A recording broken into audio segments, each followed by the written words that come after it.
religious leaders come together in display of unity, that we are no longer divided by difference, but we are united by our faith. I've chosen to speak about the Jewish festival of Chanukah because it is one that ultimately teaches us the importance of religious freedom and human dignity. Chanukah demonstrates the importance and indeed necessity that even just a few good people can triumph over a tyranny of evil.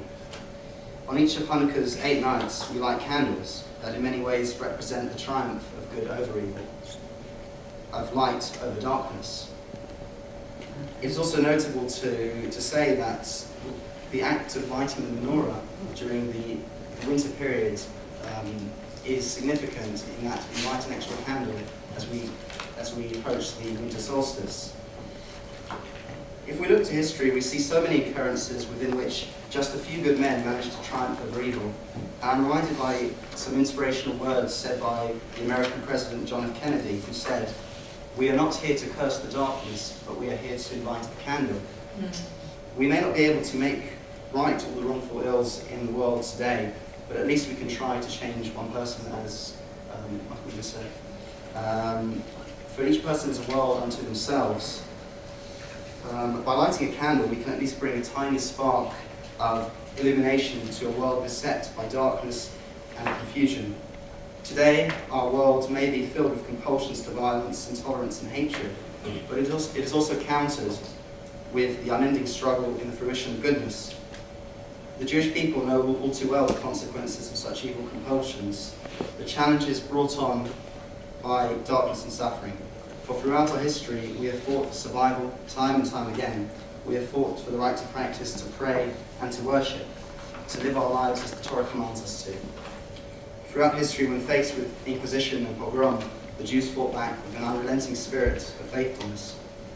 Throughout our exile and wanderings in the wilderness of the diaspora, we cling to the belief of the arrival of the Messianic era and of the return to the Promised Land. As we can see, there can be no doubt that the Jewish people have witnessed some of the worst periods of darkness in human history, but the Jewish people have also received God's greatest and most holy gift, the Torah. The Torah commands us to, as seen in the book of Isaiah, to be a light unto the nations, and I quote, "For behold, darkness may cover the earth, and a thick cloud may cover the kingdoms, but upon you the Lord will shine, and his glory will be seen upon you. Nations will walk by your light, and kings by your radiant illumination." These passages underline the message and importance of Hanukkah, that we must make public and spread such light. Indeed, when we light the menorah, we are commanded to place it in a window so that passers-by may see it, and in doing so witness the miracle of Jewish survival through the ages. The story of Hanukkah relates how the Jewish people in Israel were persecuted by the ancient Greeks, forbidden to worship, to study Torah, or to perform the basic and essential fundamental rituals of Jewish practice. But the Jewish people continuously defied their oppressors by practicing and worshipping in secret.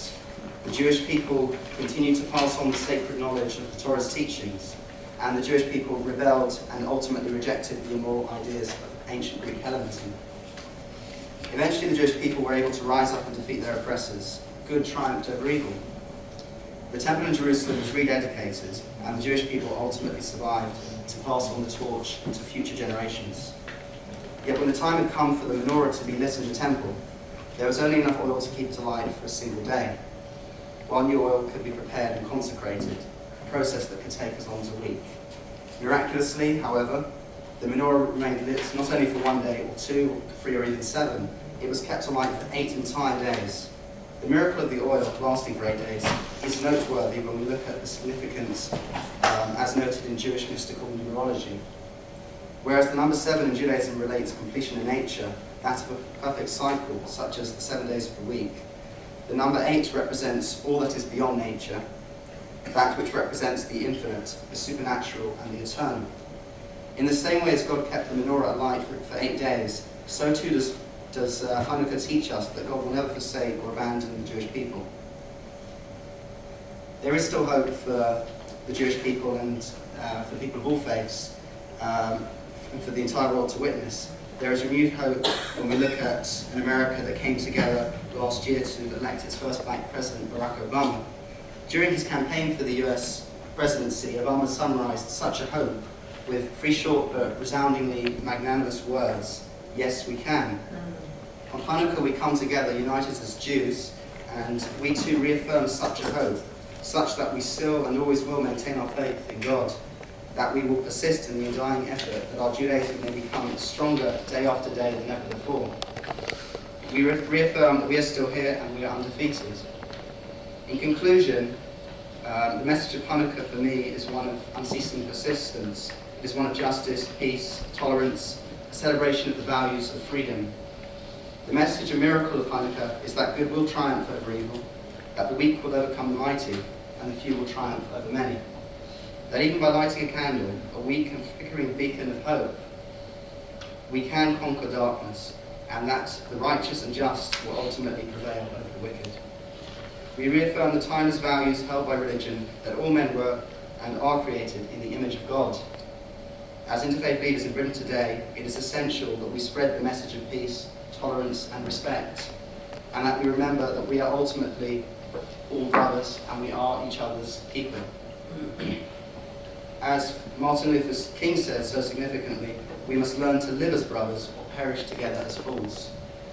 If there is hope, God willing, may we have the desire, the determination and the courage that together united we will begin to change, make a difference and ultimately elevate our world. Thank you and shalom. Isn't